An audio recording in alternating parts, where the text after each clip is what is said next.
So this is a tutorial on what we did in the lectures before.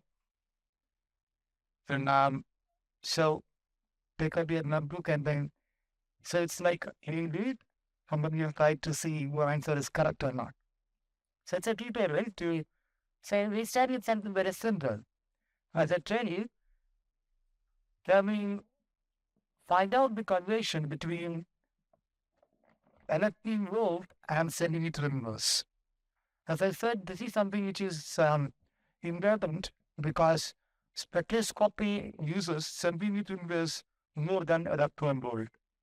So, can you try to work it out? Well, maybe I'll start with, okay, this will help. Okay, say energy is hc by lambda. If not. Energy is also centimeter inverse. You can write energy in terms of centimeter inverse because it's 1 by lambda in terms of 1 by lambda. And how do you convert it to? So 1 centimeter inverse equal to dash electron volt or the reverse.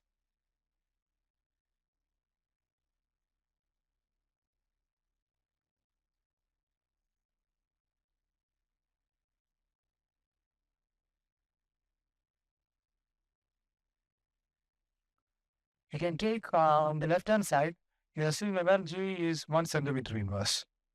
And in the right hand side, you write anything in terms of MK system and convert it to EV by dividing G by the 1.602 into 10 raised to minus 19. Okay. So 1 G is equal to 1 EV divided by 1.602 into 10 raised to minus 19. So if you should substitute it, you should get it.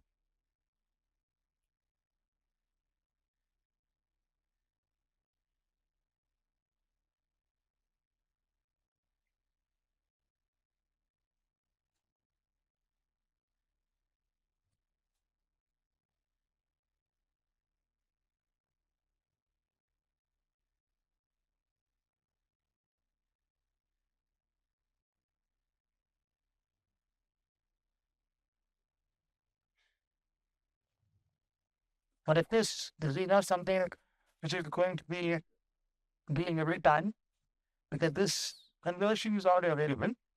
Right. If you just go to and get it immediately, but that's not the point.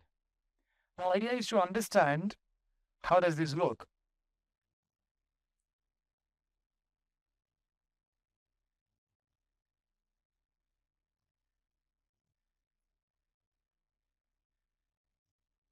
Okay. Wait. You like going to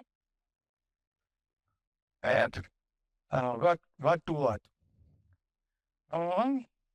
Johnson. This is the good bit. With rights to. Yes. I think there's something missing. Yep. Yeah. So, if it is simple way to do it, you can do it in your own way. So you can take on the left hand side, you can say centimeter inverse. Okay? Because it's 1 by lambda, right? And then energy you take it to the other side. 1 by lambda is centimeter inverse. And you take, the HC onto the other side. Okay? So it's HC by lambda. Say 1 by lambda, you can have ones of 100 meter inverse. So you get everything in terms of G, and then you divide it by 1.60 into 10 raised to minus 19. Okay?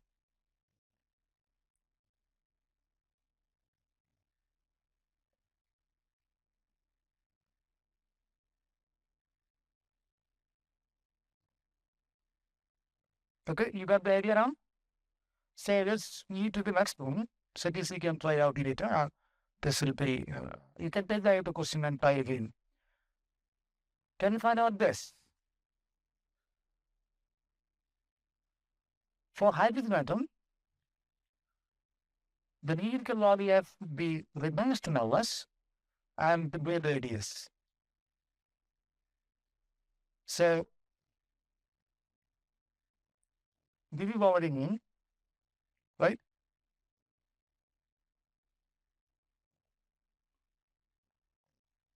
Okay. Now you might be telling the masses, right? And you didn't need that. Why? You didn't need that. So use this. Okay. So in this case, you don't need, right?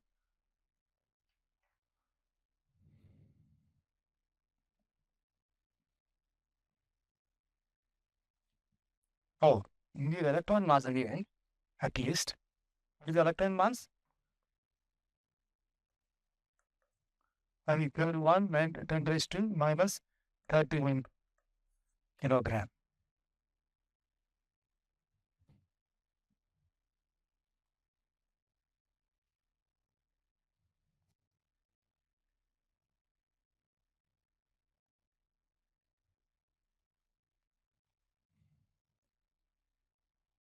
Currently,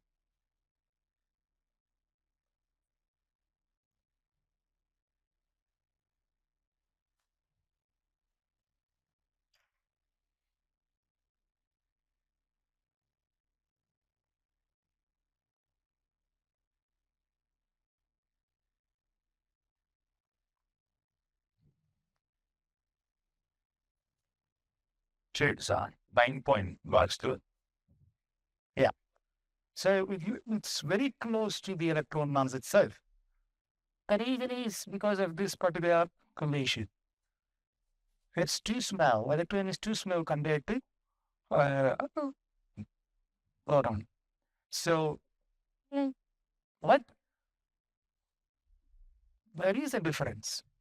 So it's not like there is no difference. There is a difference. And so it's 1.093, it's 1.043. That's the difference. How about the next one? Next one, you can simply substitute this. Okay. Well, this is where I said if you remember, when in the MKS system, you need to square by 4 pi epsilon naught because we remove that using atomic number. So whenever you do calculations, you cannot simply use E square, but you use E square by 4 pi epsilon naught. So that's why I put it in point here. And then you need to use E square by 4 pi epsilon naught. Okay, otherwise you will get one answer. Otherwise, you need to convert everything in the atomic unit. Before you do it. Leave not difficult I'm using 4 pi epsilon naught, right?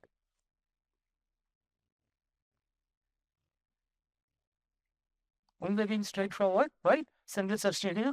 And this is where you get the Bohr radius. Did you get it? 0.529 angstrom. 1.529 to 10 raised to minus 10 meter. Did you get that? And this is single substitution, right? And then we got it. I mean, it's not very complicated. Okay, so now let's go to the next one. Can you do this one? Not the result either way. So if you when we find out the S0, what are you aim, right? So it's just if you use simply electron mass, what is the difference in the value? Okay, this you can try out later. What I'm doing right now. Or you can try it right now. I mean, it's very simple, right? We have the electron mass. MF, and say, this is the ability and 10 years. See, near for hydrogen, you have here. It's often use electron mass, but it's man, these electron mass, right? Bring me of this one. If you use that, what is the difference in E0? You get. Okay? It's not reducible. There is a difference, but it's not negligible because A0 itself is 10 raised to minus 10. You try to find out what is the difference you get what in terms of percentage error. Can you find the percentage error when using name or and using electron mass? Well, it's not already there actually. You need to simply substitute it. What if then be it here itself? Okay. So anything as a same and linear this quantity. And instead of this, you put electron mass and try to find out the difference. And then divide by the actual value that will give you the relative percentage. But simply the percentage difference will do.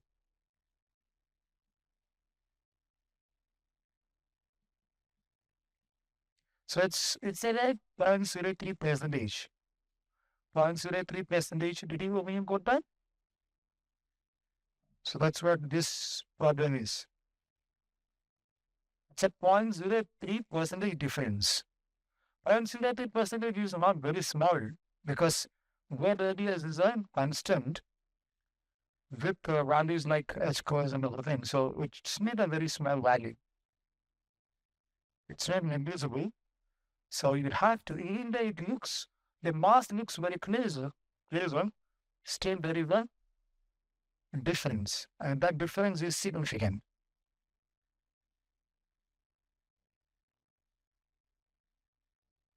What is the first decimal point? The still it is important. Got it?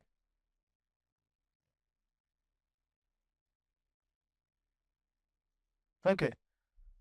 Right. So the next one is, this is something which you should do it. You should see that the value is 13.6.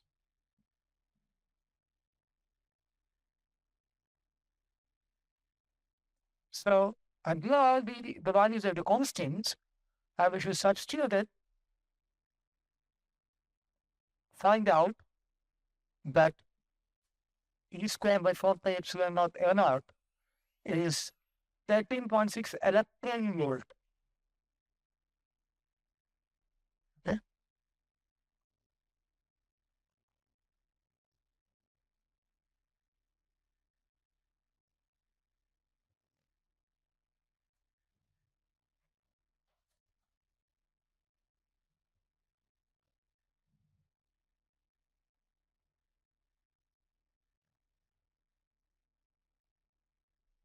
Yes.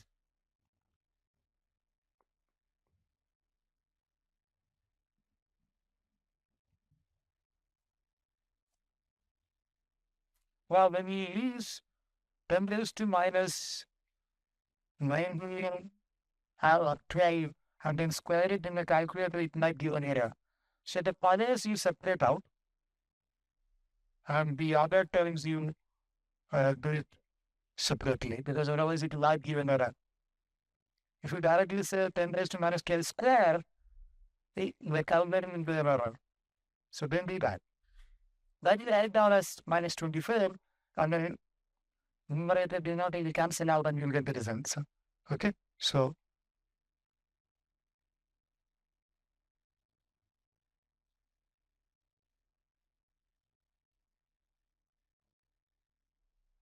say in terms of G's, it is minus 2.1787. Did you get that? Hang on. In G's.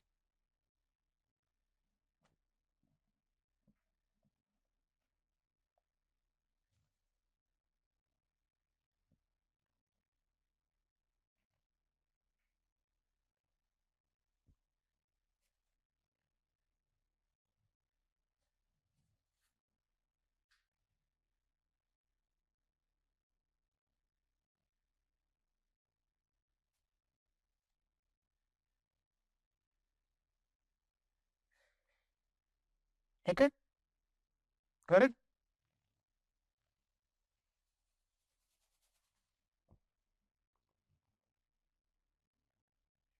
Okay. Is this something you should tell me what to do it? Okay. So, we are looking at the Newman alpha. Well, what is Newman alpha? And see, can the constant? from that is n equal to 2 to n equal to 1. What is an alpha? So as a given rest wavelength means you are not assuming that the source is meaning there is a Doppler effect or something. Okay. So in other words, normally you don't write it, but if it is written that rest wavelength means there is no Doppler shift. 1.215.68 angstrom. At what rest wavelength did you expect to observe deuterium within alpha? So how do you do it?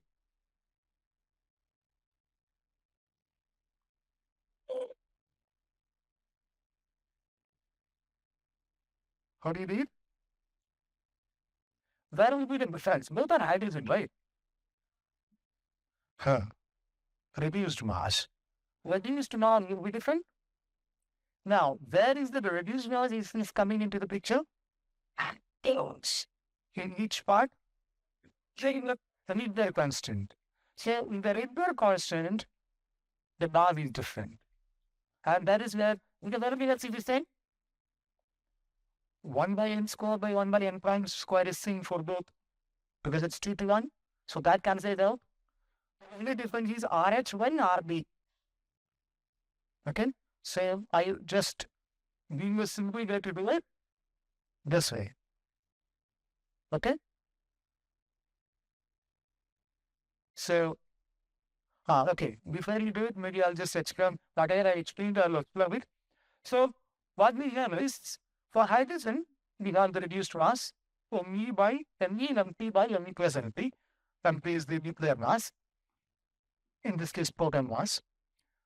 For deuterium, it's Mn because now we have to say nuclear because you have proton and neutron. So it is anti-Mn, and then let's assume that the approximations proton and neutron mass is almost the same.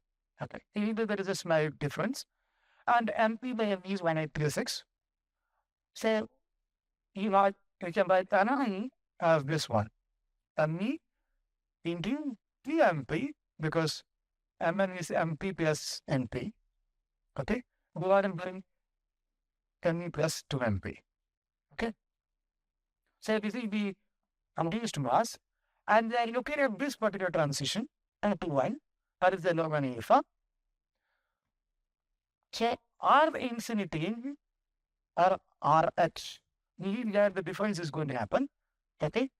So this is, okay. The rest you have to do. Why you even have to do it, right? What you need to find out is, you need to find the wavelength of the deuterium. That is lambda usually. Lambda H is 0. And what you have to do is find out lambda H by lambda D, which will be RD by RH, because it's 1 by lambda. Say lambda H by lambda D will be RD by RH. Hey, label. So that should be, I believe, simply multiplied lambda D is with the lambda H into RD by RH. That will be. So B lambda B by lambda H. That is better, right? Because you need to find lambda B. So lambda B by lambda H is equal to RH by RD. And R is given, R you have to find out. If I know R and RH, multiply by lambda H, that should give you lambda D. Find out.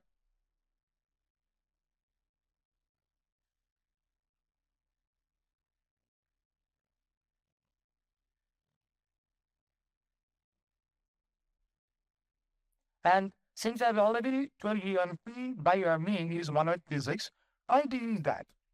Instead of using the math itself, that is MP by me. That will reduce your problem, right? Instead of putting the mass at the electron and proton directly.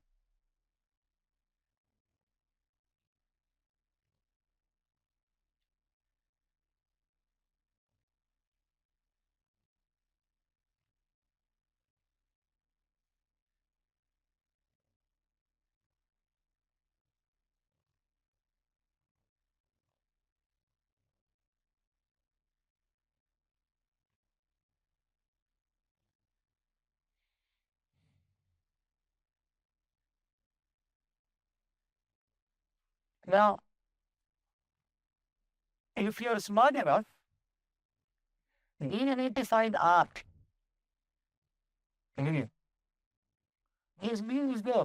Everything else is the same for bit. So you only need to find what your meal is. Okay? If there's another question in the regular question is the same. So finally, lambda over lambda h will be equal to 1h with ODA. Okay?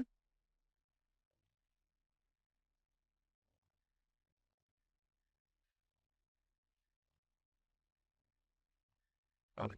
Good.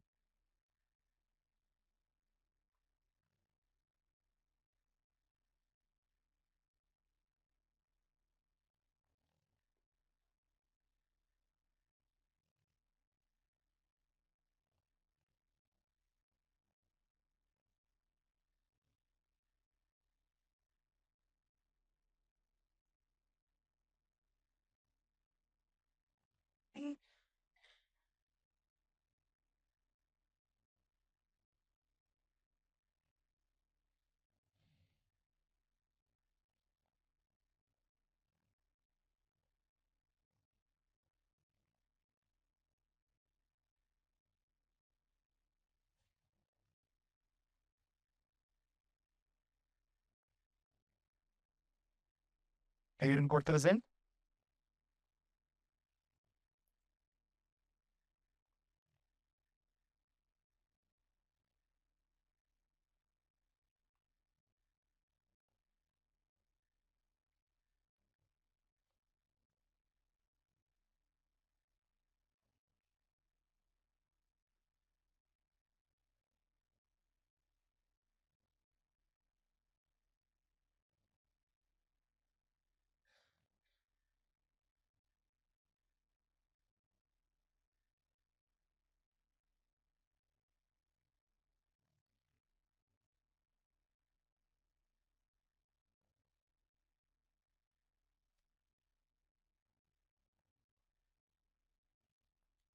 Like, think what T01 Properties of H has shown.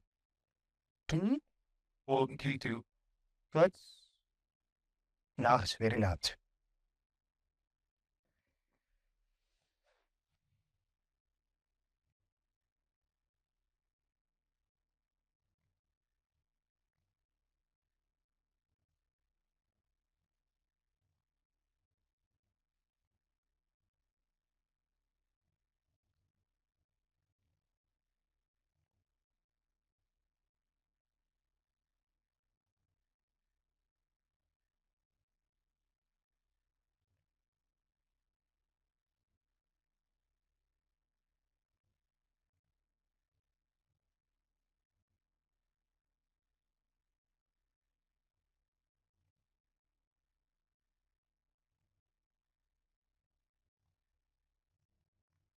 Anyone else? Yes.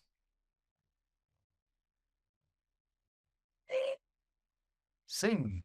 That'll be the same, right? And then, yeah, I think. So if you look at the problem,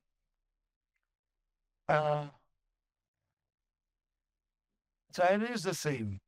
It's not the same, it's almost the same. You can't say it's same. Okay, so I mean, I'll just explain it very simply. So when that is this you already have, so you need the RH and NH, you can write it straightforward from here. Continuous is constant. DH is ME MP by ME plus NP. What it is only TNP by ME plus 2NP. So what I did was lambda D by lambda H is RH by IB, NH by BD, which you can write it like this. With a half. Half because there is a 2.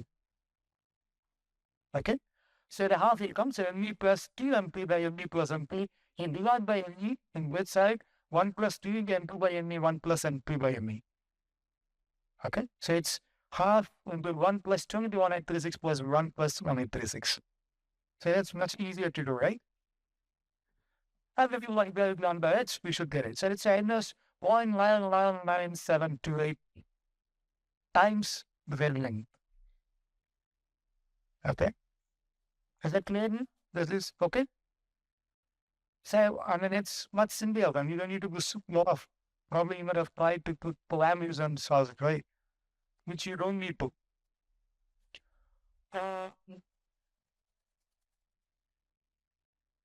The next question is, I mean, that question came because as this reason. Suppose you know, so you have two lines. One is one is P15.68, which is the hydrogen lemon alpha, and one P1535, right, which is deuterium lemon alpha. And these are two separate lines. They are not the same. They're two separate lines. But the problem is they are very close to each other. So the idea is, can you identify a spectrum? So when you get a spectrum, will you be able to identify it? That depends upon the resolving power of your telescope. Okay? And R, which is the telescope resolution, between two closely aligned lines, close lines, how can you separate them? That's the resolution of a telescope. How small that can be. Okay? So that is given by lambda and delta lambda. Can you can find that from this? That's straightforward, right? You have delta lambda, which is 0.33 something, right? And not that like that. Okay, yeah. Good. There. Yeah. So it's quite straightforward. And he's the resolving power. Lambda H by lambda H minus lambda D. Okay, that's straightforward. And this is simply substituting. And get. So the separation is 0.33 angstrom, which is, as I said, very close. And it's very difficult to resolve these two lines. And the resolving power, when we talk about it, 3684, is too high. Okay, it's very difficult to have a telescope of that. Of course, you can actually do it, but it's not very easy. Why? There is another problem. This is not the only problem to resolve these lines. Besides this, there are other issues which will come into picture. Okay. Now, before we go into that, there are not Balmer lines. Can you try this? HMB Balmer line. Alpha. HMB Balmer alpha. Balmer alpha is spells. Yeah. So very, very depends.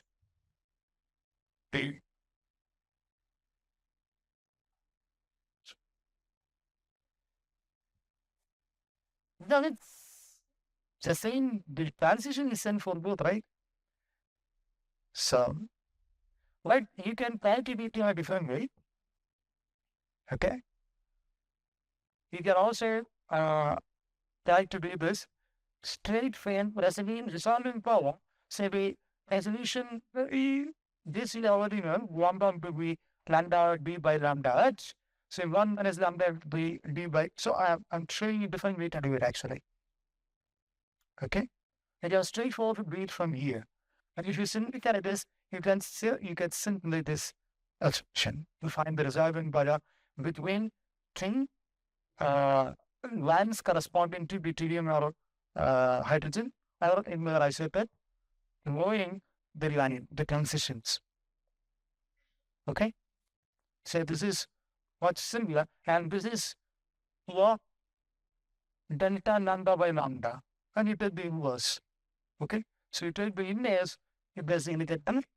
This is your resolving power. So I'm the same. This is slightly different because you read it in a different way. But I think it should be the same, right? If you read it the other way, it should be the same. Because the difference is only one. We use same for Balmer and Milton. It's not going to change. The difference is only because of the way you did it, but otherwise it's even my made P6 is not exactly on it P6, right? So there is a small change here. So this is another way to do it. You can also find resolving power using this method. Now, can you try this one? Can you tell me? Suppose you want to resolve these lines. Okay? You have a very good telescope with very precise and high resolution power. Will there be any other problem which will come into picture? And warning. Why? And warning, you can simply say warning, right? Why there is a warning? Why should be a warning? Right. Yeah. What do you say? This one warning. I mean, you can say you do not that basically because it's nearly. There is something which is that one body. And warning means, see, you have a single line, right? Okay. So this one is not a problem. Say, you are looking at this particular delta lambda, okay, define d by h. So this is for, we are looking at a h alpha line, right? It's a Barnard alpha. And Barnard alpha is as this, it's running. It was 65629 into an angstrom. And the landing power is given. So that should be the delta lambda. Just to look at ice separate there. And you can see that it's 1.786 angstrom. So it's a difference between these two lines in terms of wavelength. We're trying to look at it, which means it is something like this. Okay? Say, we're taking h minus d, so it is slightly anti the and this side, right? You can delta h is h minus d, and it is positive. Okay? So h minus d, and its wavelength is increasing. So you had a d line, deuterium alpha a line which is a bit on the left hand side. It works very close to. So this is how you expect to get it. And I'm saying that you have a telescope which can resolve these lines. Okay. What are the factors which will not allow you to do it? Okay. The first is, of course, there is my wavelength separation you ended in. Line broadening. That's what he was mentioning. So these are lines, right? The reason is, the line you get is not very sharp. The reason is one, there are primary fluctuations. That means atoms are not at a room temperature or normal state. Okay, so there will be fluctuations. Then there are glacial and pressure broadening. Okay, pressure broadening because there are so many atoms will be colliding each other, and that collision will change its wavelength. So then we broaden because of the collision. Then the depth in broaden because it's moving. So the wavelength can be different depending upon the speed of the light which you already know. Whether the source is running away and towards you. So there will be a person can have one slightly onto the left and one slightly onto the right. If it's a red shift, you have slightly on the right, and it's a green shift, you have slightly on the left. All together, you get a small current, something like this. So now you don't know which one is it, right? You can't see it because it's one parent. Yeah. We see it. Can we separate which one into others? Yeah. Yeah. You can't. Because, see, when you said bottoming, it's not about the line is broadened. When I say the broaden means the line is very broadened. The line is sharp. The problem is, say, I'm in one example. Suppose one line you get, okay, which is, say, there is thermal agitations, right? So, for example, one may be at one particular temperature, which is given one line. One may be at different temperature, which is slightly off to the right. One gives something slightly left to the left. All together it comes together as a single broadened one. So it's kind of a solid. So each line has to be sharp. When you have so many sharp lines close to each other, like a pendulum, you get a thick line. everything one is, everything is like that. Yeah. If we have even either to the telescopes, we can maybe still it's very difficult because that resolution is going to be so that so not only that. So this sun aspect, going more signal to noise ratio, okay? Because a lot of noise around. And there is one more thing, this is 6.5 to what is it? What in the 6.5? It's where is the 6562.81, right? There are so many other lines which is very close by. 6.62 was the length of the line. But that doesn't mean that you don't have any other line which is close to it. There are other lines which will be close to it. It may not be H alpha or hydrogen. Yet there is some line of some other element, okay, which can be close to it. And if you want to separate this very small wavelength region, and if you look at the noise around it, because there are so many lines coming up because of different elements, different light from different sources, suddenly becoming to your and will be called going away from you. So I'll be droplet effect and the collision of molecules and everything together, you get us, the line is going to be very thick. And then resolving them will be very difficult in terms of all these problems. So these are the problems which you will face if you run when you try to resolve lines between deuterium and hydrogen. The same line of a deuterium and hydrogen. Okay, it may not be very easy to read. Okay, you can assume that it's very close. Well, there will be this problem. There is a leveling of the highest boundary series transition that is likely to be observed in both a terminal case, hydrogen deuterium. Okay, so I'm talking about boundary series. Okay, what do you mean by highest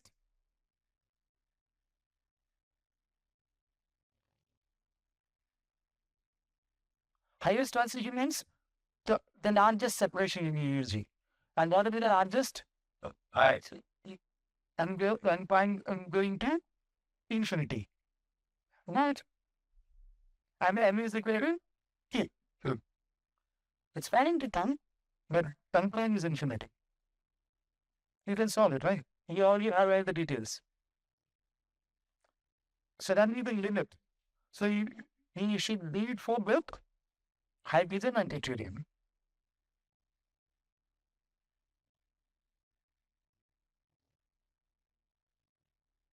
Yes?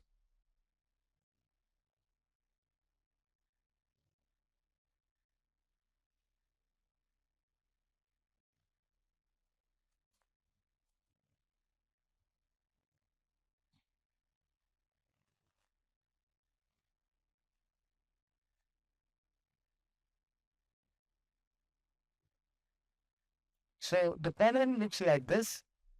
Actually, so what I'm going to say, one thing is n goes to infinity, right? So this is what you have. So this is your equation. Lambda limit is r into 1 by e square because it's a bounded line, so it is 2. That is 1 by infinity.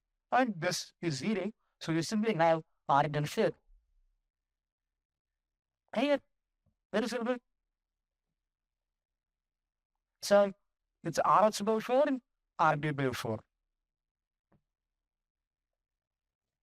Got it? Got it, result? What is the result? It's just that. Yeah. So where you have this for hydrogen, it is 3647.05. And about it?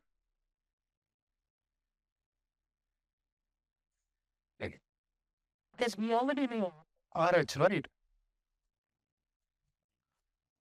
We found out the RH value, so you can simply substitute it if you know the RH. Did you calculate the RH? RD? When you that you can do as an exercise. Finding RH and RD. Instant we need to inverse. So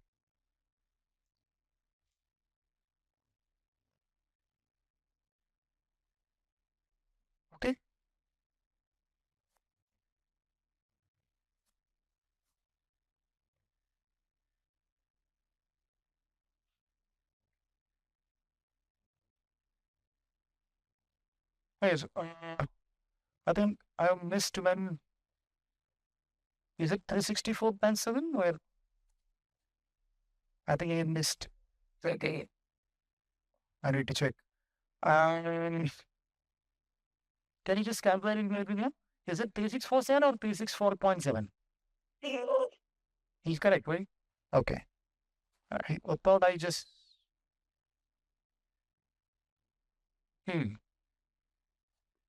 Correct? And I think it would be 3646. Huh? Eight. So this is a limit. So this is the limit to the transition from the infinity. I mean, of course, it don't go to the infinity. Very high value compared to n equal to 2. Okay? Clear? Okay. The next one. How? This is the one which we discussed, right? Now, can you do this?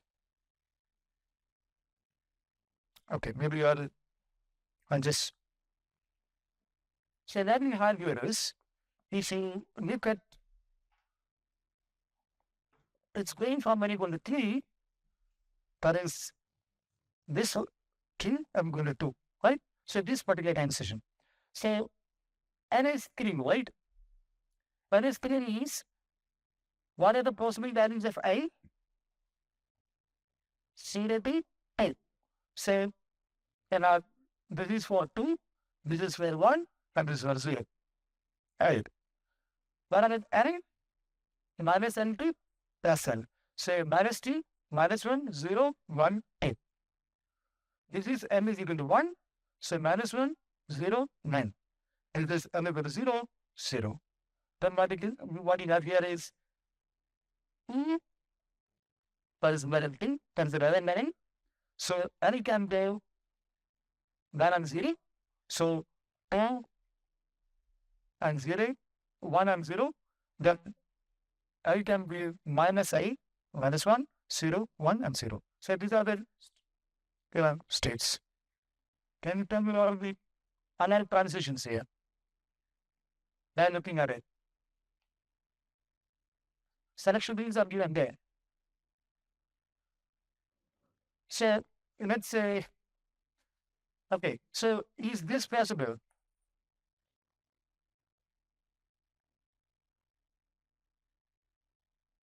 Yes, because delta M is 1, delta M is y minus 1. Is that it? Okay. What about this one? Alright? Yes. What about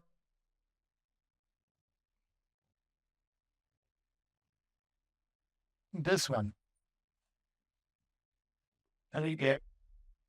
Delta M is 2. Okay. So that's what I said. So find out the other transitions.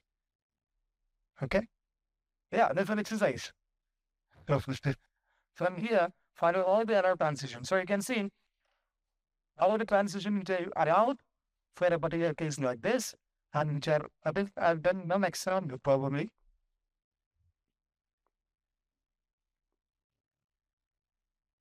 Okay, so this is what you are looking at.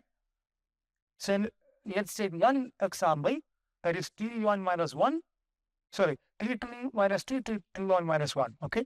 So this is what we looked at, right? And this particular transition, and that is allowed to see that one example here, right? Which we, okay, then this particular one, okay? Is it allowed?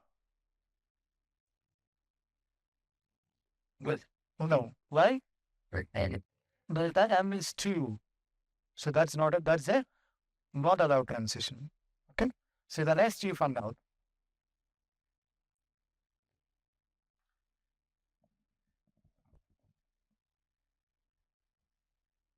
Write down and the unnamed transition.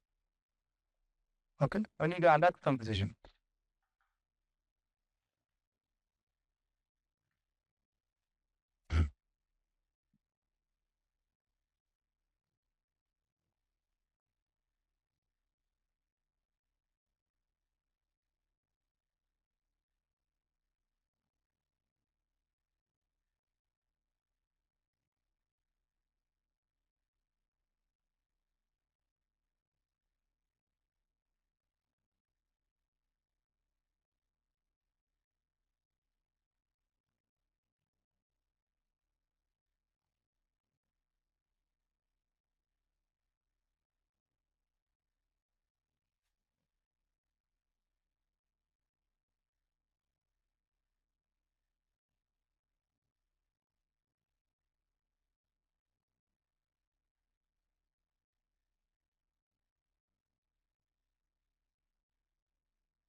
right?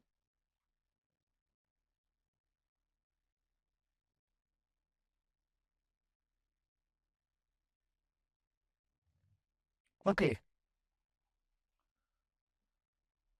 I think you got the idea, right? I think that's the whole point. Okay, so selection will be important because that's the way you find out whether a particular transition is alive and not. And we should be able to know it by looking at a particular spectroscopic term. You should be able to say, oh, well, this is allowed and this is not allowed, and so on. Clear? All right. So I think that will complete uh, the tutorial part. But before we, you know, start the discussion, just to conclude, so what are things we ask you to learn today? Because as I said, this is a very PB tokens which will be taken, which will be, were taken by Professor Tennyson from tomorrow. So, the idea is to give a overall picture of the atomic spectroscopy, the structure, selection rules, and so on. Okay. So I will quote the idea of one, a line. What is a line is? When you say a line, it's a spectrum. It's a spectral line. Okay. An atomic spectrum is a line spectrum because it's very sharp because it's between two energy levels. And there are no additional lines within these lines. But of course, when we go from atoms to molecules, other excitation channels will be open. For example, vibration of the molecule. So there are vibrational excitation. And when it comes to another vibrational state, it will give it a photon. The same thing with the rotational spectrum.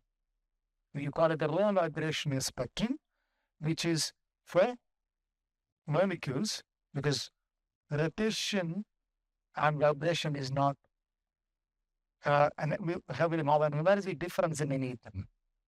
You do not make any change because it's symmetric to it.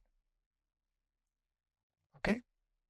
And if you look at the molecule as a whole, right? For example, so when some molecules there will be the rotational spectrum. Can we give an example? You would like to have an example of a molecule which will not have a rotational spectrum. Well, the point is having a rotational spectrum, or maybe a zero vibration spectrum. You should have a permanent output moment. And there are so many molecules which do not have permanent dipole moment, and if they do not have it, you do not have a spectrum. Okay? So every piece of the molecule, so it's not like a zero molecule has a vibration and rotation spectrum. Such an invitine is a very spherical molecule without a permanent output moment. So you will not have a rotation spectrum for that. It's symmetric to it. Okay? Similarly, some of the vibrations, if they are if they are symmetric vibrations, you might have a vibration spectrum. Okay? So those things you will study in the next coming classes. So at this in this class, in this first session, the idea is to give a background of atomic structure from Bose atom model to forming your atom and the Lorenzo lines, sub-levels, selection wheels of transitions, and so on. I hope I convinced you a bit on those terms, right? If you have any doubt, you can ask me. Well, anything you need to know about.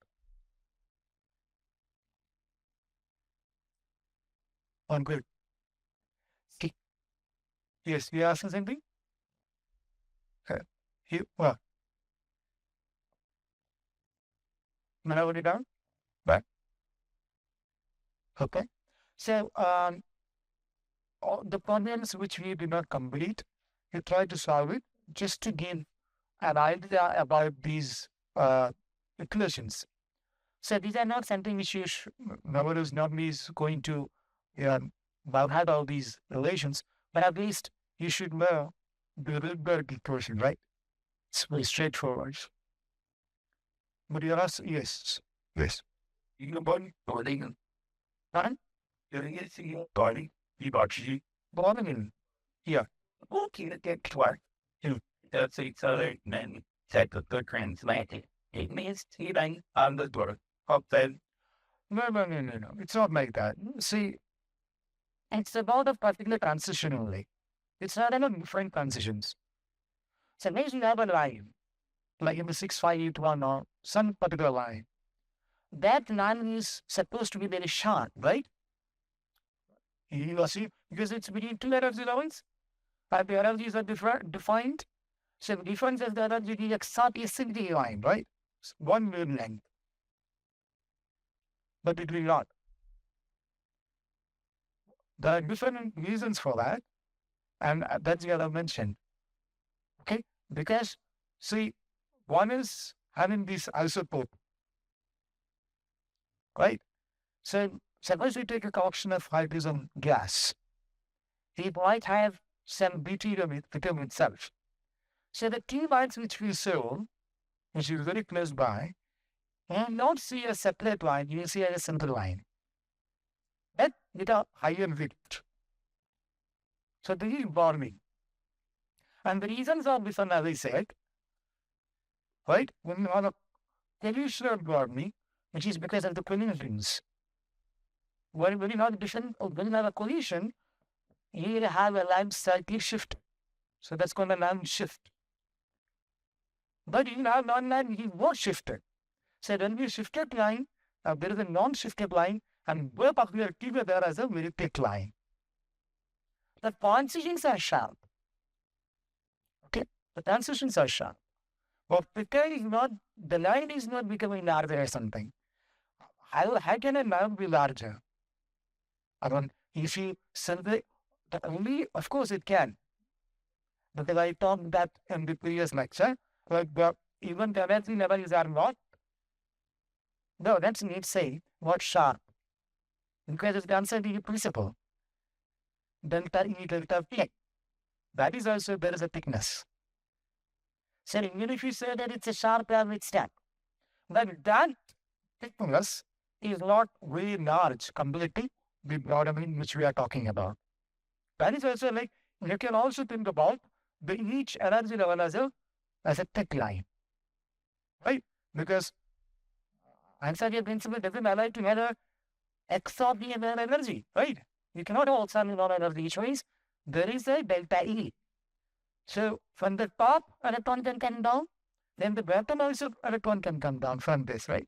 So there is two lines, or more lines. When the electron can be attending and the or mirror, because any electron can be, right? That itself moves some lines thicknesses to the line. So thickness doesn't mean that it's a sharp, because you are not looking at one photon. Because if you are looking at only a single photon, it will not be one magnitude, right? When you measure it, you get only one value. But you are not looking at it. You are Kepler telescope and the spectrometer and for days, sometimes weeks to get the signal. You need to get the signal for many days. So it's not from a single photon. It is from a set of photons, and then finally you get a line. Okay, so it's not only one photon. So different photons for the same transition, you are getting different photons and different photon in different atmosphere. And that can give rise to this thickness of the line. Okay. Sure. Yeah. It's a purely hypothetical case. So let's say we are observing two tortoises and like let's say parabolic for the same type data. Fact, hypothetically, we know that the light broadening we see is pointing to the position 30 and 31. Now, if I calculate the light broadening from so many persons, Can I comment about the temperature? Because broader than like I say, there's a climatic ability more. But that's a problem. See, you are saying, even if you are saying that you could separate the lines between, the temperature regions only. I mean, you did that, right? You know, if it, you said hypothetical. It is plain hypothetical because you can't get two lines, two separate lines only because of the thermal agitation. I just think like putting sources in majorly plotting, let's say, for example, this point two as of again, the problem is whenever, even if you say that it's, say, suppose you're packing the two stars. So, and in which stars, all these values are happening, right? You can't separate them. That's the problem. The problem is that. So it's not like only temperature is the effect. Then, okay, that can be done only in the experiment, in the lab, in a controlled experiment. You can try to do it. But if you are observing astronomical event or a light coming from some object far away, you can't distinguish them. Then where you cannot distinguish between your object is possible because the angle will help you. Okay, the way you look at the stars using the telescope, they done the lines. Yeah, you can't. Okay, so you can't directly measure the temperature using that. The atomic lines, but it's too close to separate them. Because hydrogen alpha is hydrogen alpha for oil. Right? Okay. I guess we'll stop here now. And if you have more queries, you can ask me anytime. Okay.